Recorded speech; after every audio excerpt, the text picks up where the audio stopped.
You're listening to the Native Plants Healthy Planet podcast, presented by Pinelands Nursery. Here are your hosts, Fran Chismar and Tom Kinezic.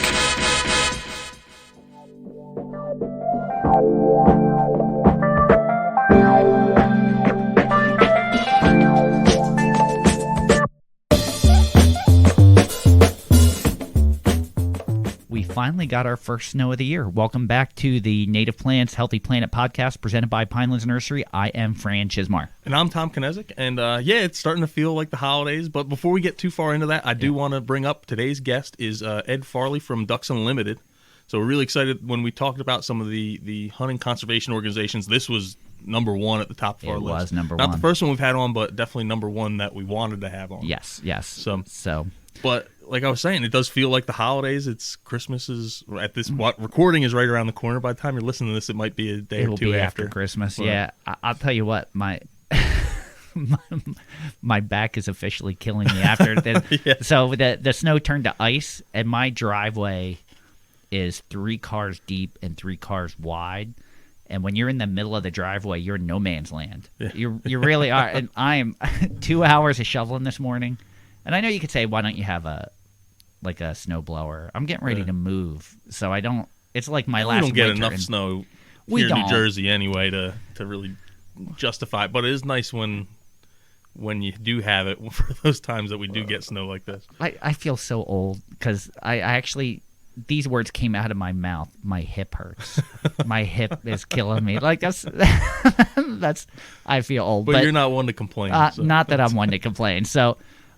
Speaking of the holidays, are you and your wife excited about your son's first Christmas? We are. It's I was telling my mom about the meme that's going around right now. And it's like the kid is like so excited when they're opening up their Christmas presents, and the dad is equally excited to see what they got because they have no clue. That's kind of the same situation we're in my house. She showed me briefly the other night what we got, but I don't remember other than well, I don't want to ruin the surprise for him, so he might be a listener. in case he's listening. I used to be in charge of all the because I was relentless getting like the hot present or the big present, so I was actually the one that knew everything that was being bought, and their mothers. Yeah. I'm just not much of a shopper. And I'm a last-minute shopper, too. Oh, so. Yeah. No, I dig shopping. That's it's, I remember those days. Obviously my kids are older now, so it's a little bit different. But I really remember the days of going crazy trying to get that stuff and keeping it secret, like hiding the stuff and going through all that. So it's I'm to the point where they're old enough where I'm wondering when I'm going to see them. For Christmas. Oh, yeah. I just have one of my boys for Christmas, and then they're flip-flopping. Yep. So it's funny the things you take for granted as. Yeah, and it seems like, for me, it's so far away, but even just the past 6 months, just turned 6 months a couple weeks ago, the past 6 months flew by, and it's just amazing, just the day-to-day changes that are happening. It's like, man, totally. You used to be this little tiny thing, and now you barely even fit in my arms, and you don't want to be there anyway. You're trying to squirm around and get out. But with that, I think we should get into today's guest, because that's a great idea. They're doing some pretty cool stuff, and I don't want to shortchange. No, and I'm excited about this one, and you have to keep me on track. Yeah, anyway. Yeah. So Ed, why don't you tell us a little bit about yourself, and then about Ducks Unlimited? Well, thank you all very much for having me on. I really appreciate the opportunity to talk about Ducks Unlimited and what we do. I'm originally from North Carolina, and I grew up in a duck hunting family, and that's kind of where I got involved with Ducks Unlimited. My grandfather and father were both heavily involved as volunteers with the organization, and so it was kind of a natural fit for me. And growing up, actually, it was kind of my dream to be a biologist for Ducks Unlimited. Nice. I didn't even want to say it. It seemed like it was too good to be true. And here we are, not that far from then. And I seem to have made it happen through a lot of help from a lot of people. And I'm currently the regional biologist for New York. So that's I cover the state of New York. And except for Long Island, another colleague of mine covers Long Island since it fits more in with his program. And it's a pretty neat opportunity to help deliver some conservation of wetlands in the state of New York. That's a pretty big area to cover, too. Are there areas where there are more people covering? Like, does every state have, one person or two people that do that, or is it really vary by region? It varies by region. So the way Ducks Unlimited is kind of set up is we have priority areas because, as everyone knows, money is a limiting factor and time as well. And so we try to really be cognizant of that and focus our time and money in areas that are of, big importance to waterfowl specifically. And so areas like the Prairie Pothole region and the Mississippi Alluvial Valley, they might have, they'll have a greater concentration of biologists delivering conservation in those regions. Gotcha. And so, areas of higher priorities have more people working, and areas of slightly lower priorities, might have a few less. And here in New York, while I may cover the whole state, our priority areas don't cover the entire state. Gotcha. I'm mostly working up in the Lake Ontario, Lake Plain, in the St. Lawrence kind of watershed up there. Mm-hmm. So gotcha. For our listeners that maybe aren't as familiar with ducks or duck habitat, could you describe the perfect duck habitat? Where they thrive? Mm-hmm.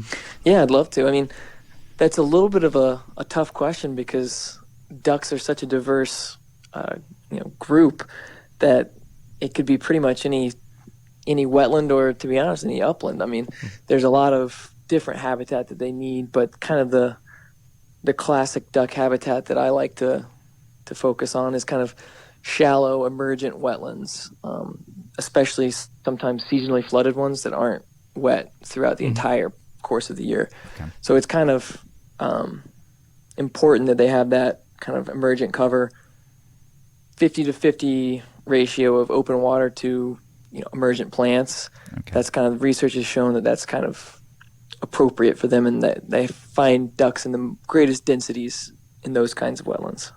Okay, awesome. And would you say that there's comparable wildlife species that need that same type of habitat? Oh, definitely. Like companion species, I guess. Mm-hmm. Yeah, I mean, wherever you find ducks, you're going to find a lot of different other, wetland-dependent species. I did my graduate research at SUNY ESF, and I studied wetland management and its effects that it has on birds and plants. And so that went beyond just waterfowl. And the wetlands that were good for waterfowl were often, great for species such as rails and coots and gallinules and other water birds like that. Pied-bill grebes are another good one. And so these birds also like that hemi-marsh condition where it's kind of 50% open water interspersed with 50% vegetative cover. So when you're helping one species, you're helping multiple species. Oh, definitely. Definitely. And I do want to ask, because we tend to lump ducks into one category, but there's so many different species of ducks. I guess my question would be, how many species of ducks are there, I guess native to North America, but even more specifically native to New York, New Jersey, that area? Mm-hmm. Oh, I mean, let me think about it. There's a ton. There's over 30 species of ducks in North America alone. I think in terms of waterfowl, which includes geese and swans as well, I think it's about 45 species in North America. So and they all need different things.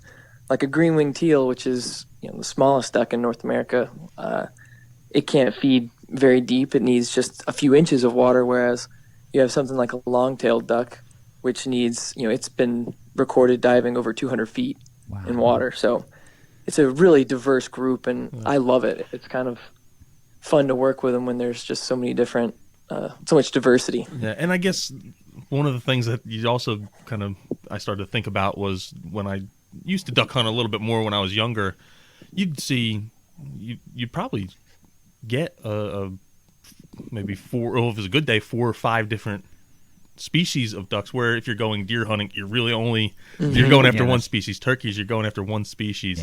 I guess wherever you are in the country, there's only one species of turkey that you're going after.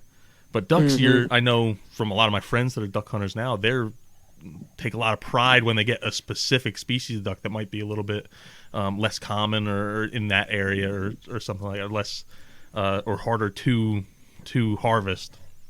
Definitely. So yeah, that's an interesting component I hadn't really processed until right now.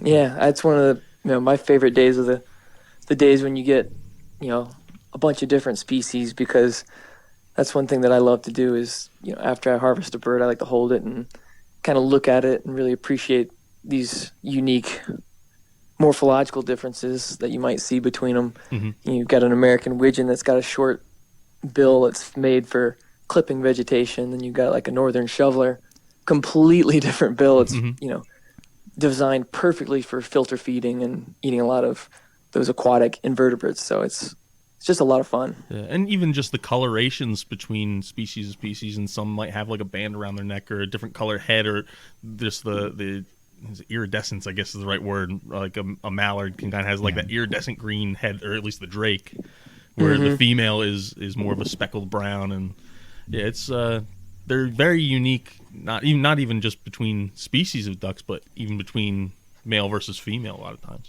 Oh yeah, and it's there's subtle differences in the even between males of the same species that you'll see, and sometimes it's really neat to find a weird looking bird that has a little bit extra white here, a little bit less black in the wing, and so it's like you say, it's just kind of exciting to have the difference that you can appreciate and enjoy. It's one of my favorite parts about it. It's funny, as a non-hunter, we knew we had this episode coming up, but again, it's one of those, those hitcha moments where I realized my fiance and I were taking a hike. We were around a small pond, and there were ducks. And typically here you see Canadian geese. Like you may get snow geese that fly over, but it's mainly Canadian geese. But there were actually ducks in the pond that I didn't know what they were. I almost took a picture. And sent them to you, Thomas. Like, I need you to ID these ducks for me. But I'm definitely not a duck expert by any means. I know your basic ones, but that's about it. But it was very humbling to me because, oh my God, that's another component of this that I'm just not that familiar with. And I can't think of the right word, but in something from the hunter's aspect, you need to be able to identify these when they're flying at a distance as well. Yeah. And some of these ducks, like you mentioned, the green-winged teal, are incredibly fast.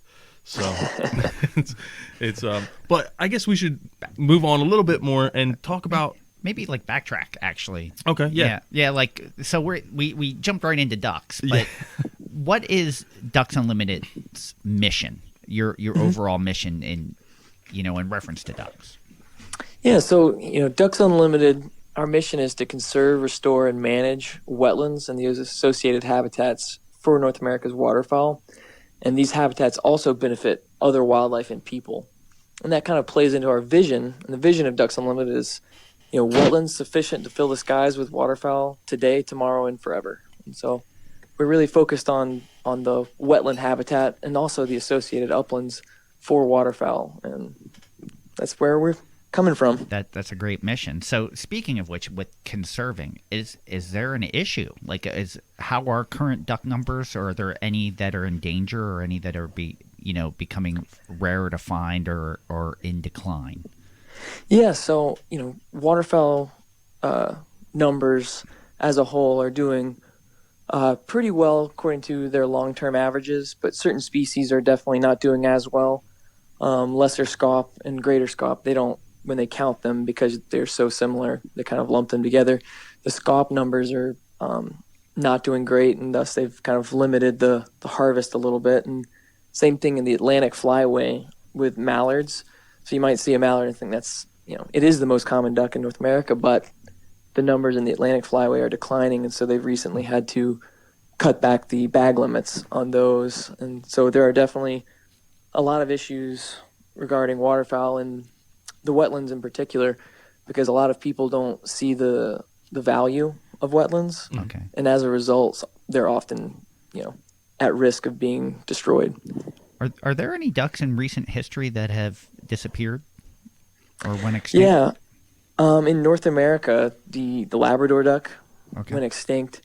It was never a common duck, but it was kind of a combination of habitat loss, disturbance, and I think maybe a little bit of hunting pressure that caused it to go extinct. That's probably, if I'm thinking, the most recent one in North America. And then there's a couple others like the pink-headed duck in Asia that went extinct. But luckily, we haven't lost too many of them in North America. What would be the biggest reasons for decline? Is there one like big culprit, or is it just a combination? Like you mentioned, loss of habitat. I would imagine that plays in. Yeah, I would say that habitat loss is probably the number one driver of declines in waterfowl populations. Now, individual species face different risks and threats, but overall habitat loss is the biggest driver. Is there, like, are we in, I know for a very long time this has been the mission of Ducks Unlimited, but are we in a time period where the greatest amount of conservation is taking place? Like, is this the golden age of Ducks Unlimited right now, or are you on par with where you were maybe 10 years ago or 20 years ago? Yeah, I would say that we're definitely in a golden age for wetlands conservation and with Ducks Unlimited. I know that this was an incredibly difficult year because of issues with the pandemic, and despite all that, we conserved over 600,000 acres of wetland habitat in this year, which I find just absolutely incredible. That's phenomenal. I wouldn't have guessed that number. There's no way I would have. Like if you said guess how many this year, I would have been way low. Yep. Yeah, that's the impact we've had. I think a lot of that, Ducks Unlimited Canada has done a lot of great work up in the boreal forest, and that's a vast area, and so there's a lot of acreage to work with up there. Awesome. And so when you say that the complications due to the pandemic, I'm assuming like a lot of these other organizations that we've talked to, you get a good portion of your funding through some of these banquets, like the local chapter banquets and those kind of things. Were there other complications other than that, or? Yeah, so grassroots fundraising that comes from our event system. Those banquets that everyone knows and loves. Those were very curtailed this year, and so that was a huge part of our difficulties this year. Luckily, we were able to mitigate that effect because our fundraising staff and volunteers, they teamed up and they kind of came up with some groundbreaking online fundraising, which kind of helped a lot. But the other problem came from the other side where, we pursue a lot of grants and other public funding and say, in a lot of states, the budgets are in pretty rough shape overall. So like New York State, the budget is in not a good place. And so often conservation funding can be the first cut or one of the earlier things cut. And so that definitely hurt us as well. I can imagine. It's been a tough year on all these fronts, and everyone had to reimagine the wheel on how to do these things. So it's nice to hear some success stories as far as that goes, as far as looking at it saying, how can we better, how can we manage this situation the way it is? So, one of the things we wanted to ask, being that our podcast is Native Plants, Healthy Planet, we got to talk about plants. Yes. And I want to know some of the best native plants that are out there for ducks. But I guess it probably New York for... Let's just say for your area. Well, probably changes, too, because of the species of duck. They, like you said, some are filter feeders, some are feeding on different things. But then, as well, they're also migrating. Definitely. So, I would imagine they have to find those similar species along their migration path. And I would imagine that you have nesting cover and food source as well. So it's a numerous different plants. Oh, yeah. It's definitely the type of plants that waterfowl need is incredibly diverse. And, in the prairies, upland grasses are, vitally important. They may not be eating them, but that nesting cover is absolutely crucial for them. And then sometimes when they start staging for migration, collecting those carbohydrates is really important. So seed-rich plants like, the wild millets, rice cutgrass, wild rice, those become very important to a lot of dabbling ducks. And then there's other ducks that, like you say, they're so diverse, they need a lot of different plants. Some, like Canvasback. This is really neat. So the Canvasback its scientific name comes from a plant. So wild celery is an incredibly important food source for canvasbacks, and that's Vallisneria americana is the wild celery plant. That's the scientific name. Yeah. And the scientific name for canvasback is Aethia vallisneria. So it comes directly from that plant because of how important it is to canvasbacks. And that's actually from a nursery perspective. You know, we specialize in wetlands and salt marsh, but that's a very difficult one to produce in a nursery. It's an aquatic, so you can grow it. You have to grow it in water, but once you take it out of water to ship it, it dies. So you almost have to do it from tubers or something like that. Like you can't actually. It's hard to ship a live plant, so it makes it more difficult. So that's something for an aquatic. It lives in 3 feet of water inundation or deeper. So yeah, and that's because canvasbacks they're diving ducks. So that submerged aquatic vegetation is pretty important for them, and the loss of those SAV, which is submerged aquatic vegetation, is a pretty big threat towards species like canvasback.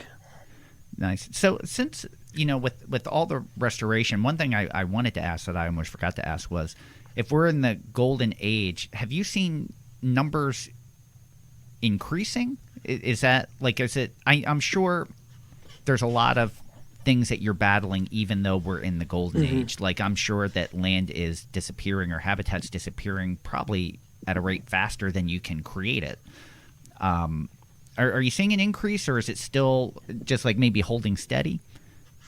I think it's kind of, it's hard to say because there's so many different drivers of waterfowl populations. Like one of the largest is precipitation and water in the prairies. So if you have a heavy snow year in the prairies that causes a lot of spring snowmelt, there's going to be a lot of ducks the next year, regardless of how much that Ducks Unlimited can put on the ground. And also, like you say, we're trying to fight the loss of wetlands, and no matter how much that we can put on there, there's always going to be someone who's out there doing the opposite and taking it out of the landscape. And so we're trying to make a difference and constantly working at it. So I can't say for sure whether or not we've directly caused an increase in waterfowl populations, but I like to think we have helped keep them from declining. Yeah, to me, this question, you would think it's a given to me, but I'm asking it because, you know what, I'm realizing even though I think it's a given, I don't really know the answer. But how important for your conservation or restoration are native plants? Is that when you're doing a restoration, are you strictly using native plants, given that that's their native food source, or are they adapting to exotics?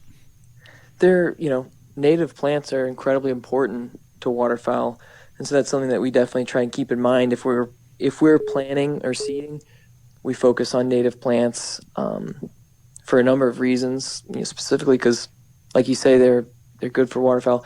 But waterfowl are incredibly adaptive. I know a number of puddle ducks, agricultural crops are a large food source for them. Okay. So, mallards in particular, they really enjoy corn. So that's one thing that they really like. But when we're doing restorations, we definitely focus on native species. Okay. All right. Are there, and you kind of mentioned it earlier, I know Tom and I would both love to get into like the conservation part of it, or restoration. The priority areas throughout North America, where would the focus be right now? So there's a lot of different priority areas. I'm not as familiar with the priority areas, say, in the Pacific Flyway. Okay. And then our number one priorities, though, the prairies, because that's the prairie pothole region produces, millions of ducks every year. That's that's a big one. And then the Mississippi Alluvial Valley, which is that floodplain along the Mississippi River, that's also a number one priority for Ducks Unlimited, because all those ducks that are up in the prairies, or a lot of them, they winter down in that area in the Mississippi Alluvial Valley. So those are both vitally important habitats, and that's why they're high priorities for us. Here in the Atlantic Flyway, the St. Lawrence River is a really important migration corridor, and so that's why that's one of our priority areas here in New York. Okay. So, let's just say we're starting with a conservation project. And again, a lot of these questions I'm asking is because I really, once I started looking into this, I really didn't know. And it's the land for, say, like a new conservation project. Is it private land? Is it public land? Are you working with other nonprofits? Are you landowners? Is it a combination of all of those? Yes, it's a combination of all of those. So we're very versatile, and I'd like to think that we're pretty nimble on our feet, and so we have the flexibility to do what it takes to conserve the habitat. So a lot of the time we'll work with a partner, say the New York Department of Environmental Conservation. Okay. They have a wildlife management area, and they have a spot they'd like to restore to wetlands. They've got agricultural land on there, and they say, we'd like to bring this back to wetland. So we'll partner with them and help deliver a wetland restoration on their property. And we also do work on private lands because, private lands represent the largest percentage of land in the country. So we have to work where the ducks are, and that's a lot of times on private land. And then, like you say, often we do buy land as well. It's not as much of a focus for us, but we do it. And although we don't like to be long-term landholders, sometimes buying land and transferring it to, say, the refuge system or a wildlife management area, it makes the most sense. Okay. All right. And so let's just say you have land now. Where does the funding come from to start a project? So if Ducks Unlimited, say, buys land, that funding can come from a variety of sources, whether it be, in lieu fee mitigation or, private dollars. If we go to, say, a foundation and say, here's what we want to do and we need some money, and then a corporate partner may say, all right, that makes sense, and they'll give us some money and we'll go out and buy the land in question. Okay. That's where a lot of the money comes from. And also, one of our biggest sources comes from public funding through grants such as the North American Wetlands Conservation Act, which is also known as NAWCA. That's one of our biggest drivers of funding. It's very important to us. Awesome. And Tom, you probably know this off the top of your head. Ducks Unlimited a member of CWRP, Corporate Wetland Restoration? They are, but I don't remember. I'm pretty sure they were. I thought I remember seeing that, and that's why I brought it up. And I know there's different chapters throughout the United States, so I thought they were a member of the New Jersey chapter. Yes, they are. Yep. Okay. Yep, all right. I have them right here. So, and I would imagine that's a great network for funding also. Oh, yeah. That's finding partners to work with. Mm-hmm. Definitely. So you have the land, you have the funding. Where do you start? Like, what's your next step? So, Ducks Unlimited is really neat because we have a full range of, services that we can provide for restoration. So we take this land and we say, all right, we'll go out and send our engineering staff, and they'll go out and they'll do a topographic survey to say what the current conditions are. And then we can use that survey, and then those engineers can then design a wetland. They use all that information, soil, and they kind of put it together and design a wetland, and we'll work with our partners who may or may not be stakeholders on this specific project. And then, we'll all work together and say, all right, here are the goals of this particular restoration. And then from there, we'll work together and design a wetland. And then after that, we take the money and we hire out a contractor, and they'll go out there and they'll build the wetland. Okay. All right. Awesome. And it's one of the things we've been preaching, especially the last few episodes, is stewardship and how important stewardship. You can't just conserve something or restore something, which are two totally different things, and the debate even what conserving is. Yeah. And you can't just walk away from it and say, okay, I'm assuming that it may be Ducks Unlimited that's the steward, or like you said, if it gets hand off to a preserve or something like that, but I'm assuming it's not just the monitoring of how that ecosystem works. It's for the ducks as well. You want to know that it's working for that habitat. What are some of the challenges with that? And I'm assuming that stewardship happens maybe so often afterwards, or. So a lot of our projects, like you say, long-term stewardship is incredibly important. And Ducks Unlimited, we like to, in general, hand that responsibility off to our partners. We'll provide the restoration, and we'll work with our partners. Say, if we do a project on state land or federal land, and we'll give them, kind of a plan for how to manage it, and then the management falls to them. But wetland management is often a key component of our projects that involve, restoration, where we'll go out and put a water control structure in that gives these wetland managers the capability to manipulate water levels. And water level manipulation is often really important for providing quality waterfowl habitat.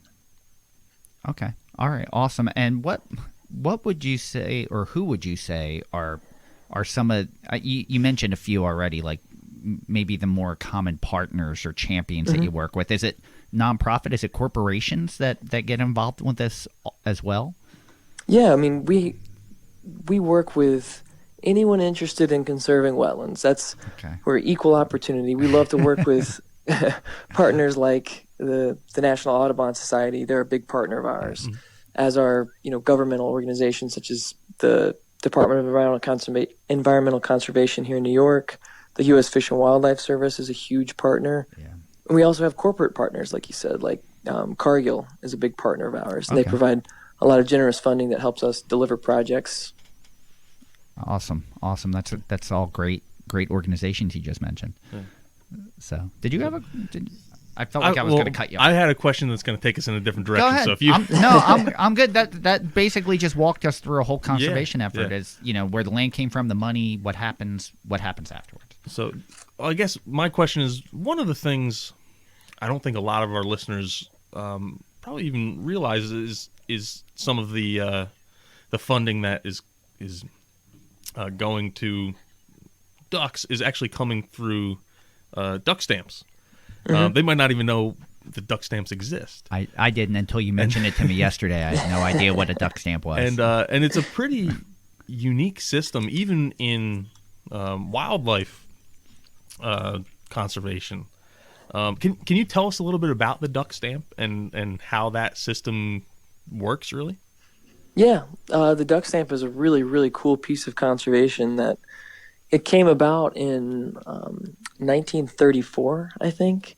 And I think Franklin Roosevelt signed it into law, where if you hunt waterfowl, you are required to purchase a duck stamp, which is a migratory bird hunting stamp. And it's literally a stamp. And it costs, when it first came in, I think it cost $1. Mm-hmm. Currently, it costs $25. Okay. And of that money, I can't tell you the exact percentage, but I think it's around 98% of that money that you spend on a duck stamp. 98% goes directly to buying land for the National Wildlife Refuge System. Wow. And that's the same percentage I just heard, so I'll back you up on that. It's nice. Wow. That makes me feel good. Wow, that's it's funny because I just saw right before this a big article for the National Wildlife Refuge System because they seized $42 million street value of drugs this December. So I was, and that's another thing that you don't think that they're a part of too, but there's so many different facets of that. But I didn't realize that until you told me. I didn't know the stamp existed, but that's what the money for the stamp went to. Yeah, and it's you go ahead. I was just going to say it's really cool that for a long time, the duck stamp has risen in value or in price over time, as you would expect with inflation. Mm-hmm. For a long time, it stagnated at, I think, $15. Mm-hmm. And in 2015, that jumped up to $25. And one of the biggest drivers of that increase was hunters themselves. Mm-hmm. So it was sportsmen and hunters that said, we understand that this would be more expensive for us, but we know that it's a good cause, and so they fought to increase the cost, which I think is just really incredible, and you don't hear about that kind of thing very often. Is there an increase in the amount of hunters for waterfowl? Actually, no. I'm not as familiar with the specific numbers, but the overall trend in hunting in general and waterfowl hunting, specifically, is down. Okay. So we're losing hunters over time. It's funny, the two articles that I saw yesterday was the drug seize, but also it was a Ducks Unlimited article that I guess you just acquired 27,000 acres in the Florida Everglades, which I guess was the largest land acquisition. I think, if I remember correctly, I don't remember, but or one of the largest, which is huge, especially in a critical area like that I know is under pressure. Definitely, it was a incredible gift, and Ducks Unlimited is very grateful to be able to be a part of that and kind of contribute towards conserving and protecting. Like you said, 27,000 acres, which is it's no small feat. No. And that's, and again, that's going to take a lot of stewardship, even if it's in pristine condition, I would imagine. That, for sure. Yeah, it's more than just saying we have this and it's safe. It's taking care of that area as well. So definitely. I want to hit on one more thing with the duck stamp. We'll back up just a little bit, but another thing when I was telling Fran about it the other day was I know, I don't do this personally, but I know a lot of people actually buy two for duck stamps because they'll buy one to put on their license, and then they'll actually use the other one. They'll have a collection, and some of these real old timers, they'll have decades worth of duck stamps. Like you said, it started in 1934 or somewhere around then. So they have decades worth of duck stamps, and I think they even do larger prints of them as well. So then they'll even have the larger print and then put their stamp on it to kind of form a collection out of it. Because I guess another thing we should mention about the duck stamp is it's not like it's just a regular stamp. It's actually a decorative like painting almost. Okay. Yeah, it's a work of art. Yeah, and I think there's artists submit like their work to be approved as a duck stamp every year. Do you know the answer to that, Ed? Or? Yeah, so it's actually a contest. So what they do is you have a group of artists. They'll all make a painting of a waterfowl species, and they'll put it up for the contest, and then the winning artist gets chosen as the duck stamp.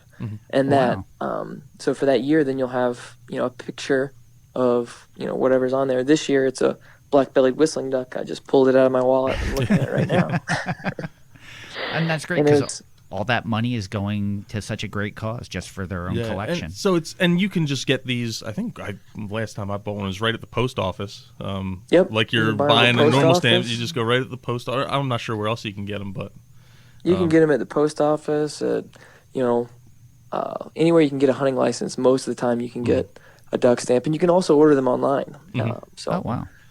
Yeah, but I went right to the post office and got it, and I know a lot of my friends that get them as well. But it's something that really anyone can get if you're into making a difference, want to contribute directly to habitat. Like we said, 98% of those dollars, that $25 goes directly to habitat conservation.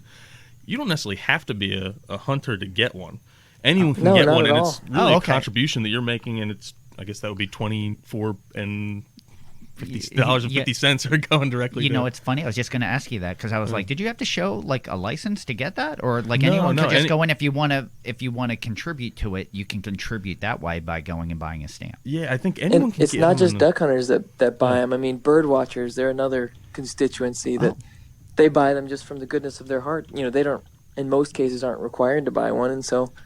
But they still go out and contribute and, pay their way. Until you just said that, that's one aspect I hadn't thought about were bird watchers as far as the conservation efforts, just being a part of that, like with New Jersey Audubon or National Audubon. I would understand why that's a big part of that. Yeah. And there's another program I even heard of, I think is another hunter conservationist, Sam Solholt, who has a program called like Stamp It Forward, where he buys, I think, like hundreds of duck stamps. And then you can actually get it from him, and it's a little bit more money, but it's all going towards conservation. And I have to look up more about that program before I talk about it more. I'm learning a lot today. I had no idea about any of this. So that's a great way to contribute or be a part of conservation just by going and purchasing a stamp. So, and you get a neat little work of art when you do it. Oh, that's awesome. So what would you say, I'm going to change the subject a little bit. What would you say in your tenure is the greatest success story that you've been a part of? Not Ducks Unlimited overall greatest success story. What would you say that your favorite or your best success story would be? Oh, that's a tough question. I love all these projects. Previously I was working as a mitigation specialist, and I just recently shifted over to our conservation program in August.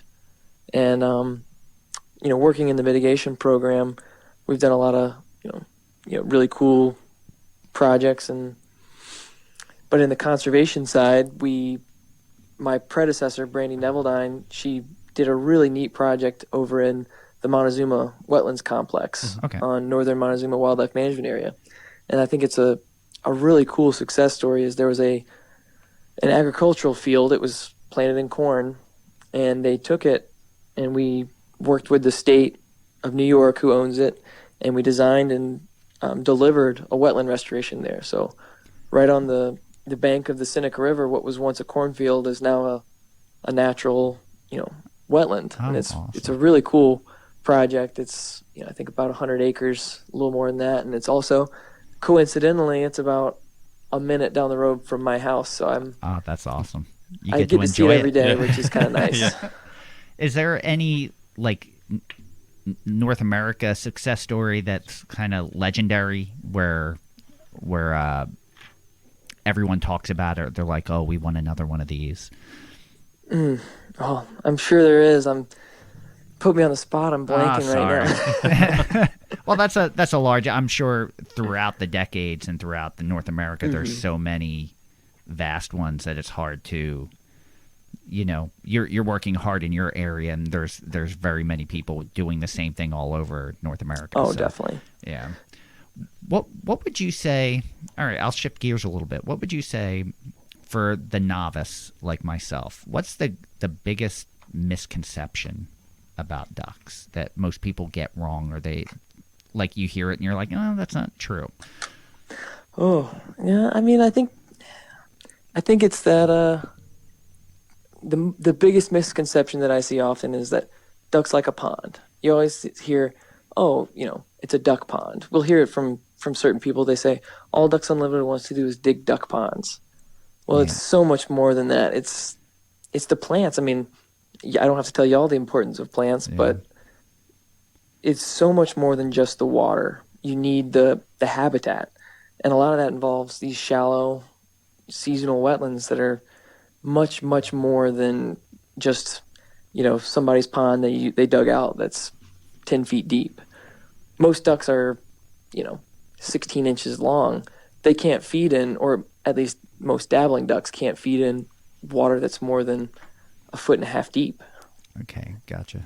So I don't want to drive us too off topic here, but I've heard you say dabbling ducks, diver ducks. How are ducks kind of classified and grouped together into what is a diver duck? So a diving duck is just that. It's a duck that dives for its food. It frequently dives. And then a dabbling duck is those ducks that don't so much dive. They kind of feed on the surface, or they may tip up and put their butt in the air, but they won't go underneath the water very much. And it's actually a little more in depth than that. In diving ducks, you have what they call sometimes sea ducks, which aren't necessarily always in the sea, but they're more that's more taxonomic, the difference, because you have the poachards, which are a lot of diving ducks, or they sometimes called bay ducks, and then you've got the sea ducks, which are a little bit different, like long-tailed ducks and scoters. And then you have the dabbling ducks. But for the simplest sake, the difference between you have a diving duck and a dabbling duck. A diving duck dives, and a dabbling duck dabbles. And what are some of each that some people might recognize? So a mallard, that's the classic dabbling duck. Okay. Although I have seen them dive, that's just because mallards are extremely versatile, and but most of the time they just dabble, and they may tip up to feed. Wood ducks, they're another common dabbling duck, and northern pintail, that's a dabbling duck. And then when you have diving ducks, some of the most common are lesser and greater scaup, canvasbacks, redheads. Those are the kind of some of the classic diving ducks. The one consistent thing that keeps getting mentioned that we really hadn't talked about, we talked about native plants as far as food and cover and nesting. But we keep mentioning water. How big of an issue is water quality, or is water quality a significant thing for ducks? Like if the water quality isn't good, maybe they won't stop there. I don't know if that's part of the restoration is to improve water quality. That's sometimes it's not a direct goal. I mean, it's always a goal, but sometimes it's not a direct goal of a project. But water quality benefits. Every restoration we do has water quality benefits. Okay. Wetlands, they act as the environment's kidneys. They help filter and clean the water. And we talked about wild celery, and you mentioned how difficult it is to raise in a nursery setting. Yeah. It's water quality is vitally important to submerged aquatic vegetation. So you take somewhere like the Chesapeake Bay, which is historically very important for diving ducks. Unfortunately, as water quality declines, that SAV habitat, the SAV declines because it needs very high quality water. And as a result, as you lose that SAV, you lose the canvasbacks, you lose those redheads. And so it's really, water quality is very important to a number of different waterfowl. Do fish numbers and duck numbers go hand in hand? Like if there's like not a lot of fish because the water quality is poor, you maybe wouldn't see as many ducks? Well, that depends. In a lot of cases, in some smaller, shallower wetlands, it can be detrimental to have fish. Okay. Because I know in some shallow lakes in areas such as Iowa, once you have fish in there, they increase the turbidity of the water. Gotcha. And once the turbidity goes up, water quality actually goes down because there's a lot of accumulant in the water that blocks the sun and keeps SAV from growing. But water quality, fish can also be a good indicator in other cases, such as coastal marshes where northern pike may breed and spawn. So it's a kind of a yes and no question or answer. Yeah. And even turbidity affects the growth of native emergents and aquatic species too. Mm-hmm. If it's too much turbidity, they don't get enough sunlight to break through the water, so you're really limiting even the plant life that you can have there, and that affects the water quality. So it just sounded like we kept skirting around water, but really hadn't hadn't brought it to the attention. Definitely. And I know certain plants like wild rice, they need pretty high water quality as well. That's another emergent that's really important to dabbling ducks and diving ducks.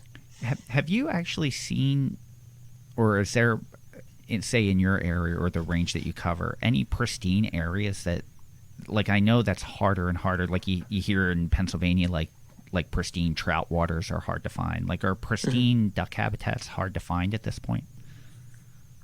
Well, no, I mean, they can be, it's hard to define what a pristine habitat would be, because a lot of the landscape, take for instance the northern or the Montezuma Wetlands Complex. Okay.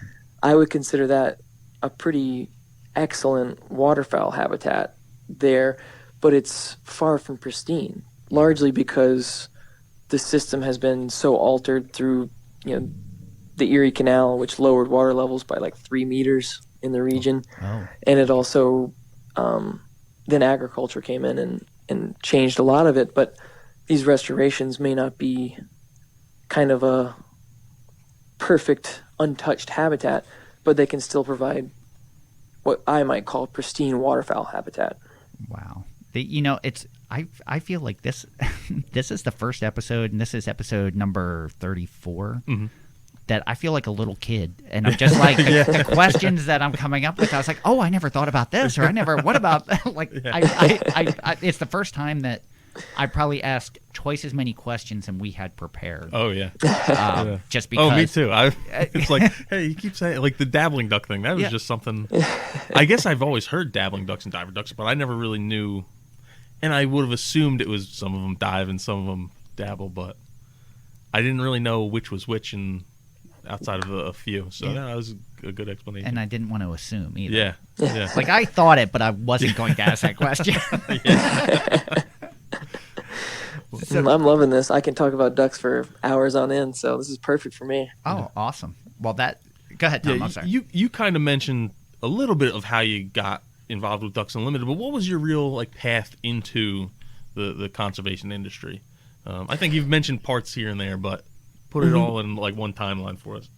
So, Ducks Unlimited has a program where you can have young members. They call them green wings because they're the smallest duck, and so the kids, when they join as a member, they become green wings. And I was a green wing growing up, but then when I was in college, I was very lucky, and I had an opportunity to volunteer on a research project that Ducks Unlimited was conducting in the prairies. So I got to go out and spend some time with Ducks Unlimited doing brood surveys of young waterfowl to kind of study, brood success and how that may or may not be changing out there in the prairie pothole region of North Dakota, South Dakota, and Montana. And so I volunteered out there for summer, and that really opened some doors for me. It got me some experience, and it made some connections within Ducks Unlimited. And then from there, after I graduated my undergrad, I got a job as a seasonal technician with Delta Waterfowl, another conservation nonprofit. So it's kind of that one little volunteer internship out in North Dakota kind of opened the doors for me, which I was, like I said, I'm very, very lucky that I could do that. That's not the first story we've heard like that either. Like Michelle de Blasio from the Nature Conservancy, she just happened to do an internship with the Nature Conservancy. Yeah. Who also went to ESF. I don't know if you ever crossed up. Nice. And Stumpy Pride. Which is a fantastic program. We've actually worked with graduate students at ESF. Dr. Tony Elinardo. Actually, that's how I met him. Yeah. Was through his graduate project at Onondaga Lake.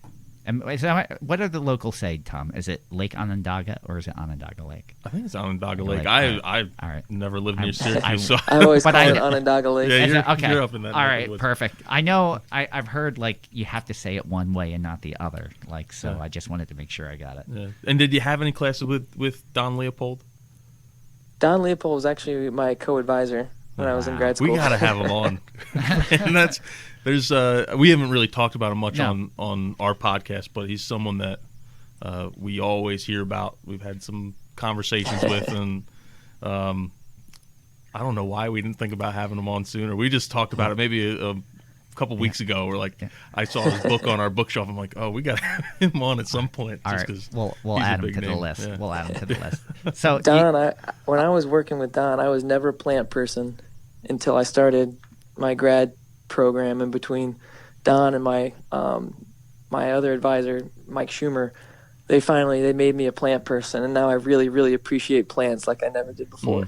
Awesome. Well, that leads in really well to our next two questions, because you mentioned that you could talk about ducks all day, and now you're a plant person. So, do you have a favorite duck? Can you pick out of? I'm curious what it is and why.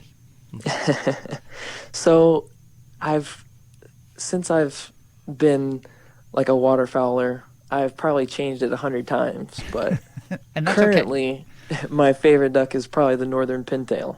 Okay. It's just, I don't know, are you familiar with the northern pintail? I am not. I am a little bit, but like Fran said, he's not. I'm not. They're a really graceful duck. They're very long and slender. They're beautiful. They've got white and kind of some grayish vermiculation on them, and a really nice rich chestnut head that's got some purple iridescence in it. And they're beautiful ducks, and the way they fly too is just extremely graceful. I have a soft spot in my heart for pintails, not the least of which because it was the first duck I ever harvested when I was 9 years old. It's I have a question actually, because I don't know. Is there a duck for harvesting that is best for eating? Is there because you hear you go into a restaurant and they serve duck, but I have no idea what type of duck they're serving, and I don't know if there's a difference in taste for all of these. Oh, it's incredibly diverse, the flavor of ducks. You've got all kinds, and they all taste different. And in fact, you take a mallard, which to most people a mallard is a very good duck. Okay. Well, in some places they'll be eating fish or little bait fish, and they taste absolutely terrible. But other times they'll be eating wild rice or corn, and they're delicious. But northern pintails are another good one. They eat mostly, the way their bill morphology is, they eat a lot of small seeds, and that makes them very, very tasty as well. Tom, do you have a favorite duck? I don't. Like I've mentioned, it might have been before we even started recording, but I used to duck hunt. That was one of the first kinds of hunting I got into. Was my dad and one of his friends who Fran actually knows. He's our local not soil inspector. What's his name? Kurt Hendricks. Kurt Hendricks. He's one of our local building inspectors. Yeah. And they would take me out, and I remember when I was a little kid, probably 6 or 7, and we'd wake up early and drive down to a place on the Delaware River and get in the duck blind, and I'd bring along my BB gun because it made me feel like I was part of the team. And eventually my brother started coming along with us too, and then eventually as we got a little older and we got our hunting licenses when we were in like the 10 to 12-year-old range, then we'd actually start hunting too. And I know I've shot a duck, but I don't remember what it was. I don't remember what my first one was, and I probably haven't gone more than once or twice over the last decade, probably. But it's something every year I say, "Oh, I want to start doing it again," and you just lose track of time, and I forget to buy my duck stamp. It's the night before. Someone says, "Oh yeah, you want to come with us?" Well, I can't because I didn't have it, but it's that's why you need to buy it early and always buy one. Yeah, you should be buying two. Come on. Yeah. So, Ed, did you say you were from North Carolina? Is that where you said? Yes, you that's where I'm. That's where I was born and raised. So, hunting in North Carolina and hunting in upstate New York for duck, I'm assuming it's similar ducks or maybe even different ducks. Do you see a difference between the two places?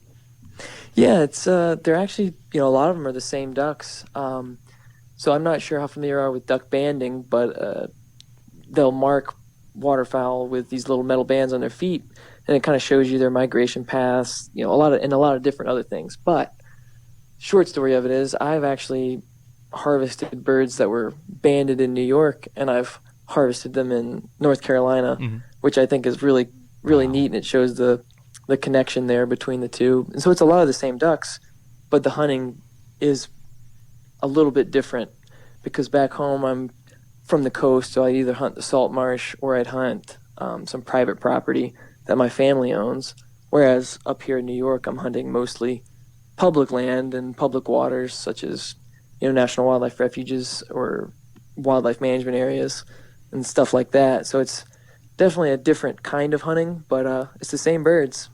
Now it's funny because that's such a diverse range, and we're talking about native plants that they need to survive on, and you could be over multiple types of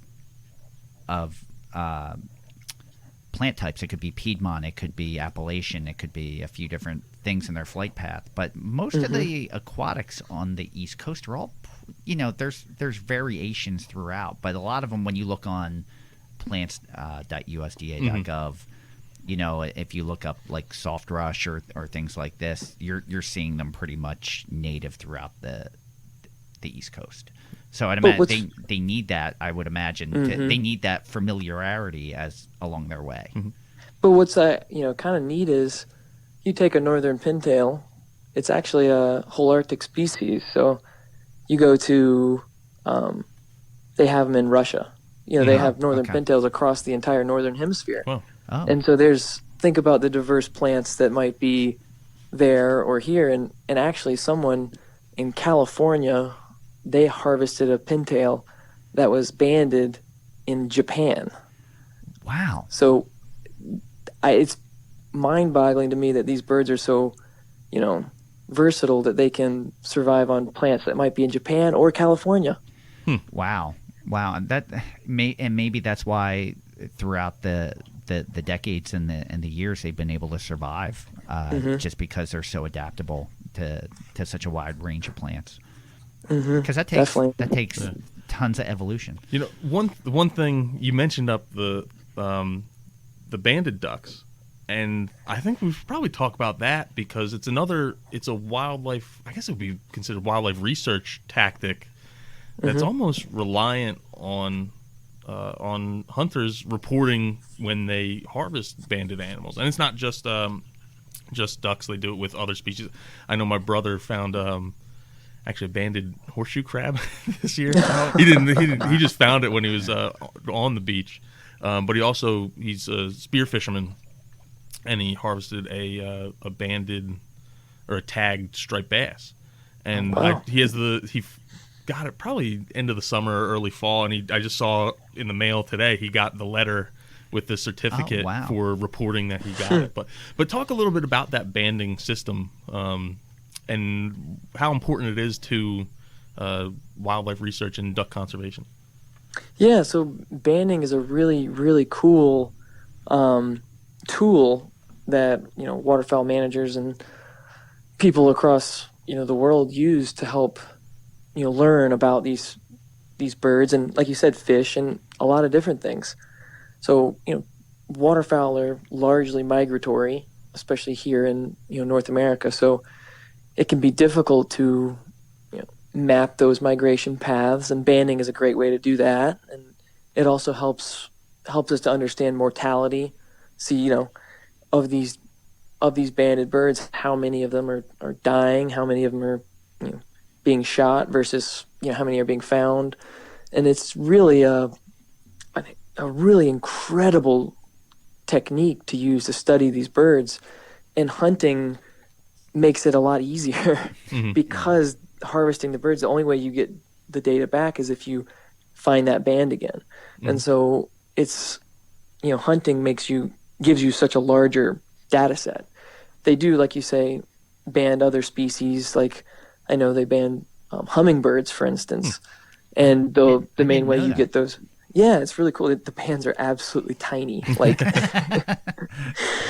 and the only way you can get the information is if you recapture that same bird, which is something that can often be difficult because there's a lot of them and you don't catch many of them. Yeah. And so hunting is a way.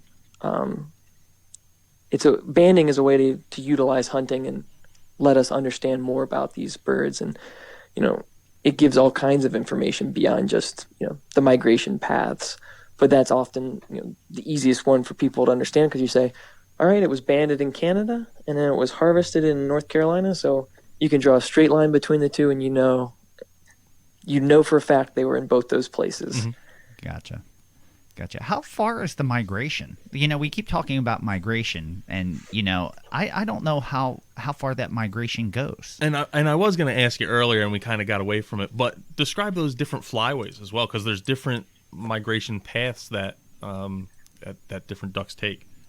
Yeah, and so the flyways were developed through band returns, and there's 4 main flyways in the United States or in North America. You have the Atlantic Flyway, which is just what it sounds. It's kind of down the Atlantic coast. Okay. You've got the Mississippi Flyway, which is kind of along the Mississippi River. You've got the Central Flyway, which covers a lot of the Great Plains and those areas. And then you have the Pacific Flyway, which, again, similar to the Atlantic, it's just on the left side of the country. And it's kind of a way to manage these populations, because often there's less intermixing between flyways. And so the Pacific Flyway has different hunting regulations than the Atlantic Flyway, because you're hunting different birds and there's different pressures. And so you can tailor them based on those flyways. With that being said, they're not 100%. Birds do cross between them. This year I harvested a pintail that was banded in Wisconsin, which is in the Mississippi Flyway. But I harvested it here in New York in the Atlantic Flyway, so they do cross them. But it is a general, guide that we can use. Okay. Yeah, I had no idea just how far. Like you mentioned Canada and North Carolina, and I was like, I don't know how far they go. Like what's their final destination? So it depends on the bird. I mean, some birds winter. So, you have the breeding season and the wintering season, and in between you have the migration. And some birds winter further south than others, and some birds breed further south or further north than others. So you have Arctic nesting geese, such as Atlantic brant. They breed way up north, really high up in the tundra. And then you have some mallards that breed here in, New York, and you have black ducks that may breed in New Jersey even. Wow. And so you have these different birds, and they have differing migration styles, and it kind of depends on the bird. And even within species, you have differences where I've seen mallards that winter in New York and breed there, but some mallards go all the way down to, North Carolina. And there's actually some mallards that winter in South Carolina that come from Michigan and the Great Lakes. So it's like, it's a really diverse migration styles and decisions that they make. Once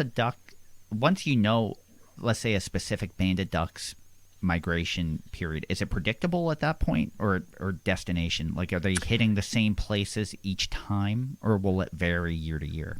Often it does, but it depends on the species, and it depends on the bird. So females are often more philopatric than males, meaning they are more place-oriented. They go back to the same breeding place. They go back to the same wintering place more often than the males. And often, because the pair bonding between ducks in most cases is not lifetime pairing, they do it yearly. It's, they're seasonally monogamous. So they form pair bonds on the migration paths or on the wintering paths. And then the drake, which is another term for a male, will then follow the female up to her breeding area.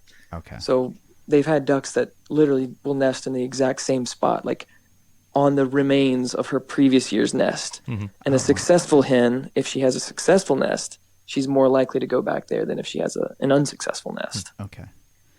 Man, I learned so much today. I was going to say, I just started thinking, and you might have seen me smile, Yeah. Fran, because I was like, man, Agatha is in for a full She's getting a education whole about earful ducks tonight and this weekend. She's going to know everything there is to know about ducks. So we mentioned what your favorite duck was. So this is always our final question, and you mentioned you've become a native plant person. So do you have a favorite native plant? And why? Yeah, I think if I had to say my favorite native plant, it's hard to pick between a lot of the ones that I did when I was doing my studies in Montezuma for my research. But I think I like burreed. Like the giant burreed's probably my favorite. Nice. It's kind of a neat plant. It looks cool. Ducks eat it. And I always love when you take the seed head right when it's at that shatter stage, and you just like break it up and it just falls apart in your hand. That's always really satisfying. Nice. And that's another Sparganium's another difficult one to grow, but it's but that can take permanent inundation. Doesn't have to. Like it's pretty adaptable. I don't think we've had any one guest duplicate. I don't think so either. It's been Yeah. But one of the things I've noticed is the majority of our guests pick something that's really pertinent to other things they're passionate about. Yeah. Like in this case, it's ducks. We've had, like in other cases, it's turkeys or deer or birds or quail. Or it's always been something that's really topical to their main passion. Yeah. So it's been really interesting learning everyone's native plants and why they love them so much. And no one's picked ours either. We haven't had I don't remember what yours was. What was on the first episode? I think I said Liatris, but I don't remember. Okay, mine was Blue Flag Iris. Mm-hmm. I don't think anyone. Oh, else. I love that one. That's like I love that one. I could wax poetic about that one for hours, but I just love how beautiful it is in its simplicity, and it's early flowering, but it's versatile. It can take it dry. It can take 6 inches of permanent inundation. It can be used in phytoremediation. There's so many positives for that one, and it's easy to grow. It's very iconic for me. That's why we started using it as the logo. Yeah, because I got to choose it. But so that pretty much. I don't think I have any other questions. Do you? Not that are coming to mind right now. I'm sure there's going to be tons of things that pop up. Have you ever seen me make this many notes, like questions? Like I don't think I've ever taken that many notes. Yeah, but it's for both of us. Like I know a little bit about ducks, and you didn't know much at all. I knew nothing. Even though we'd like to talk about plants and restorations, it's so fascinating to find out why these restorations are important. In this case, it's ducks, and I kind of mentioned in the beginning, they're so unique, and each species is different. It's not like with deer or turkeys or elk or where there's one target species. Yeah. There's, like you mentioned, there's tens of them in this case. So and each one has their little intricacies, whether it's the bill morphology or if it's the coloring or even just male to female, all the differences. So they're really fascinating birds. What I found most interesting, I think, is that for all the different animals that we've covered throughout these episodes, they're either in decline or way overpopulation. You know, Yeah. you have deer on one end, Yeah. which are, out of control, and then you have quail, which are non-existent. Yeah. But then ducks have, seem to remain pretty steady, and I find that really interesting. That, and more than likely it's due to the efforts of Ducks Unlimited and things like that, because when you're restoring that habitat, it helps so many other habitats. But it's also a distinct habitat too. It's maybe not the same habitat you're going to find deer or anything like that. They're not as impacted. Like, what are the biggest? See, I came up with another question. For predation, like what are their predators? Like what do ducks have to be fearful of in the wild? Pretty much everything. All right. Everything likes to eat a duck. I mean, it changes throughout the course of a year and across the seasons. I know that ravens and crows can predate nests or prey upon nests pretty good and eat eggs, and skunks, raccoons, those are all awful on nests. And a lot of times during the wintering areas, eagles are constantly harassing ducks. Peregrine falcons, the common name that a lot of people call peregrine falcons used to be duckhawk, because they would, that's what they would prey upon quite often. And I actually saw there was a great blue heron I saw grab a fully, like an adult bufflehead, which is a type of duck, which I was kind of amazed. Wow. But pretty much everything will eat a duck if it gets the chance. It's funny because in our Native Plants Healthy Planet Facebook group recently, I posted a picture of a great blue heron, which is where I saw the ducks. Yeah. And it was literally like moving really slow about 5 feet from the ducks. But the ducks didn't seem scared, but it was like, that's when I took the picture, and I should have taken pictures of the ducks. So I wish I would have stayed and watched a little bit. That would have been a great picture there. Yeah, I've seen snapping turtles eat ducks even, and really fish will eat the ducklings. Yeah, I remember. I always thought that was a weird fishing lure. Is they have the duckling fishing lure, and I always wondered how effective it was. But it made me think. Oh, I hadn't thought about fish eating ducklings, but. It must happen if they're making a fishing lure of it. Wow. Yeah, they've got videos of it on online where you can see. All of a sudden, you'll see a shadow come up underneath a duck or a little duckling, and next thing you know, it's gone. Oh, I don't think I want to watch that video. No, it's not very fun. So this is when we open it up to we do a final thought, and we open the floor to you, and you can use this time any way you want. If there's something you want to promote, if there's something that we didn't cover. If you just want to summarize, the floor is yours, and you can say whatever you want. Oh, I really appreciate that. Yeah, I mean, one thing that really jumped out to me, it was something that you just mentioned, was the fact that ducks have remained, largely stable in their populations over the years. Well, many are not. They're declining, or they're in, overpopulated. There was actually a recent research project where they studied bird populations in North America, and almost as a rule they were declining, in some cases precipitously. Grassland birds were declining, and water birds, like open water birds, were declining, and waterfowl, ducks, geese, and swans were one of the few groups that were not. Wow. And one of the things they attributed that to was conservation efforts. And I think that it's not just Ducks Unlimited, it's other groups like the Audubon Society, Delta Waterfowl. All these different groups are working together, not just hunters, but hunters are a large part of that. But I think it's a really neat success story that when you have a common goal, everyone can work together. And when you look at these restorations and these conservation projects that Ducks Unlimited and others do, it's really a win-win for everybody. Yeah. And so I just like to tout wetlands conservation as something that everybody should get behind, and I think it's something that we can. If you think about it for a little bit, it really is, a net gain for pretty much everybody. Mm-hmm. Oh, completely. And I think it gets overlooked, really, the function of wetlands too, and how they clean our water and their overall function. If they decline, we decline as a race as well. We totally need functional wetlands in our ecosystem to survive. For sure, that's something that often gets lost in the shuffle. Is when you look at someone who has a wetland on their property, for instance, they can't build on it. You can't build a house on it, or build a gas station, and they see that as a negative. What they don't see is all those benefits that come with it, like aquifer recharge, water quality improvements, flood retention. These wetlands, like you say, are critical to people, and the sooner that I think people can really appreciate that, the better we'll all be. I agree. That's a great final thought.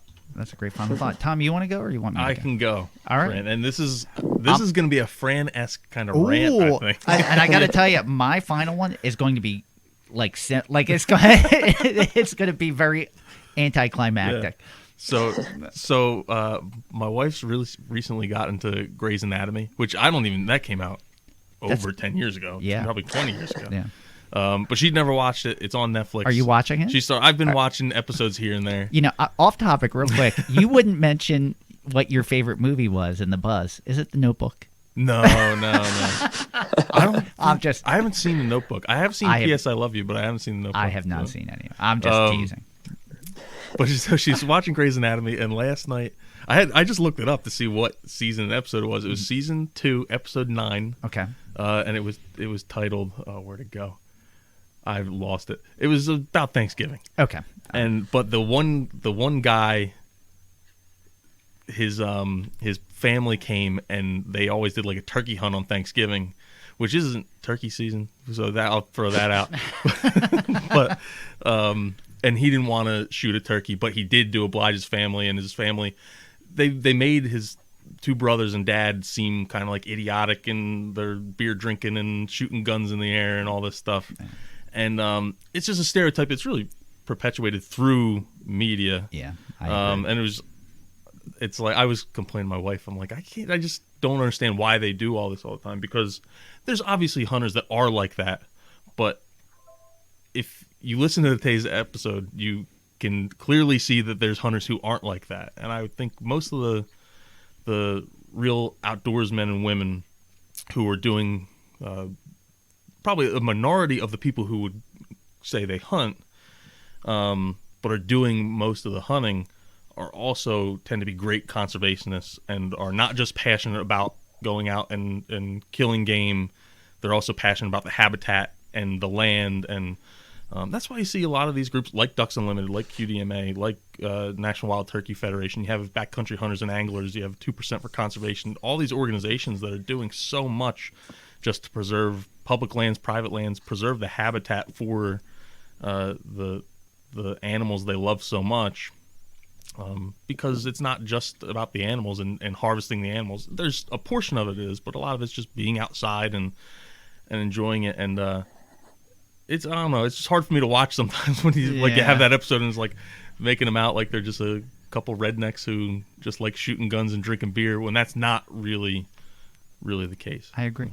So, all right, you ready? You ready for mine? I'm ready. All right, so it may have just gotten longer during yours, and I had time to think about it. So we have covered, this is episode 34. We have covered so many different topics, and all ranging through our ecosystem. And we've talked about birds, ducks, animals, insects, humans, so many different things.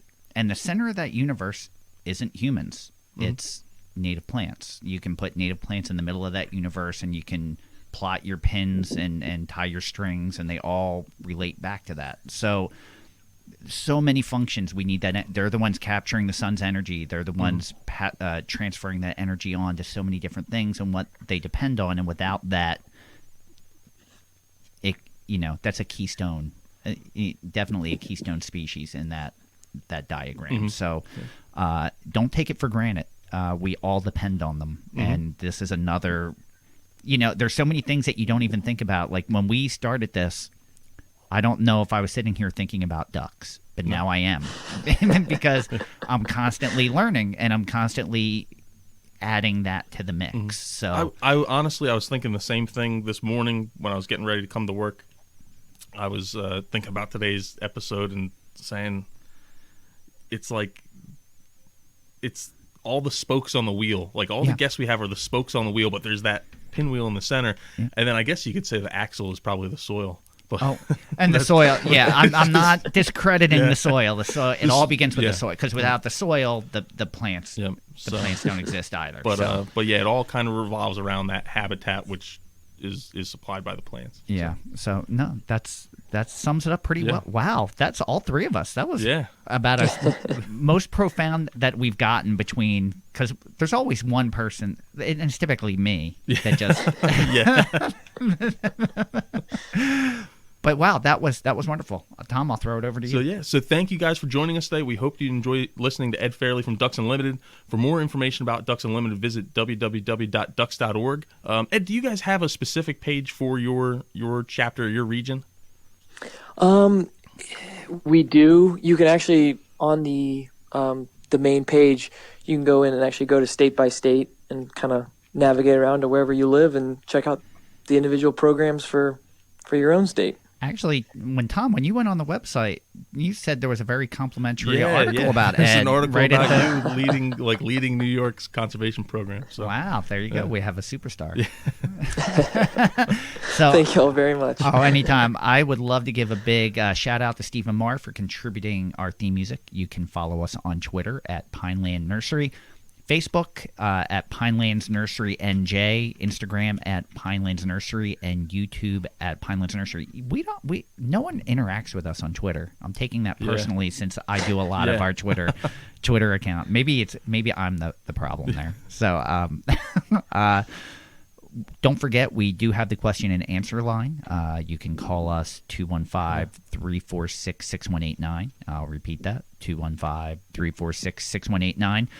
We have a lot of people asking us how they can ask us questions. That's a great place to do it. If you we don't answer these questions for free. You got to contribute to our content in some way. Yes, you have to. And I feel horrible sometimes when people ask us on their Facebook group, and I go, no, you have to call. If you want the answer, you have to call. So if we pick your question or comment, we play it on a future episode of The Buzz, and we will answer it. So, and let's not forget the Native Plants Healthy Planet Facebook group. It's been tremendous. Yep. I couldn't have hoped for more than the amount of new members and the conversations going on. I'm really proud of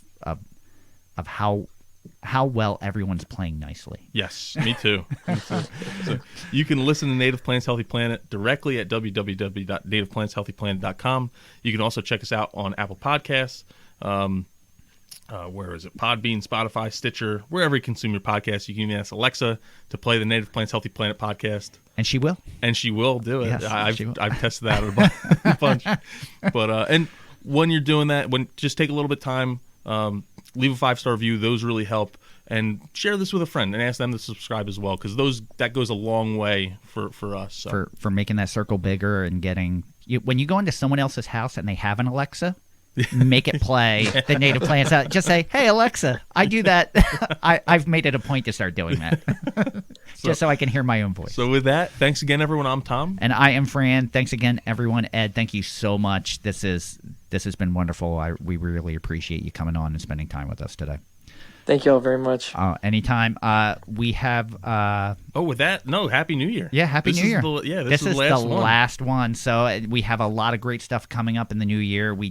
I just wrote down all the guests that we have that have agreed to come on, and all of our roundtable ideas. There's so much coming up. Next year's going to be even greater year for the podcast. I agree. So until then, thanks again, everyone. Until then, keep it native.